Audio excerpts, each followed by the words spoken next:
there was a large Jewish colony, when I say maybe several thousand. And there were these groups would meet in cafes for discussion, parties and so on.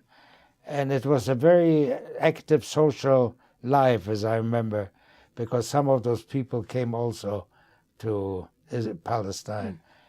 And but, as I said, the Nazi Party already started, but in the beginning, in Danzig, there was not that strong a feeling against Jews. For example, the landlady of the apartment building where we lived, Mrs. Schultz, her son was a Nazi, and he had wore the armband, the swastika. But every Thursday, he took me to the famous market in Danzig.